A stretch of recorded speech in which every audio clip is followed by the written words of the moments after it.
he was working at Drummond's packing plant. He worked all of his life pretty much as a meat cutter, and he did some farming.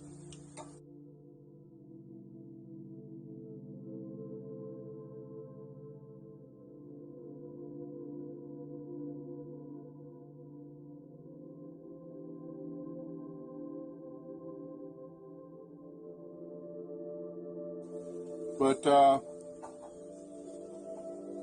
he seen an ad in the paper that he wanted to go check out. Was out in Dakotas. I believe it was North Dakota, but I'm not sure what town it was. But they wanted to pay quite a bit of money for somebody, a butcher out there. So he left here and went out there. And he was out, and he had a lot of trouble when he was out there because the whole area was alkaline water. It had a lot of alkali in the water.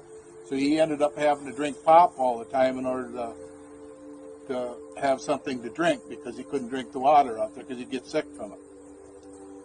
Well, he was out there for a certain length of time, and it wasn't a very good job because he had to run in his own animals and kill them before he could hang them up and skin them and butcher them. He had to do the whole thing himself. And so he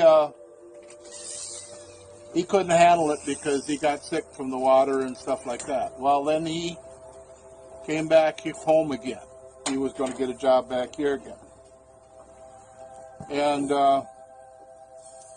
he was back here, and he wasn't feeling the best, but he went to bed. Him and Ma did. And, well, then he went up to get up the next morning, and he started to get out of bed, and he fell on the floor because his whole left side was paralyzed. He'd had a stroke. I wondered what was going on down there, and they was wheeling my dad out on the stretcher, or that gurney thing with wheels on that they was taking him to the hospital. Well, he got up to the hospital, and he kind of snapped out of it. And after that, well, then he lived for 2 years and 2 months with his whole left side paralyzed. They tried giving him treatments, but the pain was so strong he couldn't stand it. So they finally gave up on that, and he just came home, and he lived in the back bedroom of the house, and we had a lady come in and take care of it.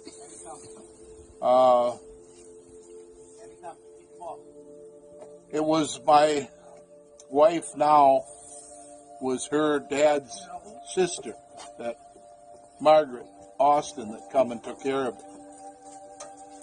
We had Grandma Vogler there for a while, but she couldn't handle him because he was too heavy, and she was too old. And so we got Margaret to come and stay, and she was there. My dad lived for 2 years, 2 months, and 2 weeks from the time he had the stroke. Well, then he would have mini strokes. So he started having mini strokes. And he had a stroke that paralyzed his bowels, and he couldn't pass anything or couldn't urinate. And so then they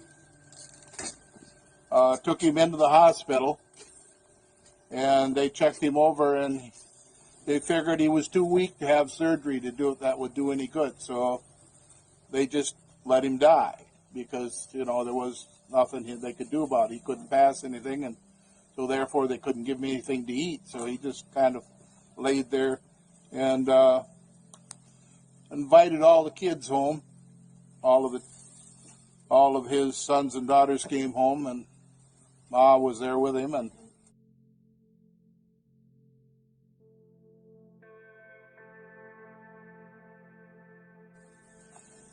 during the night he passed away, and so that's how he died.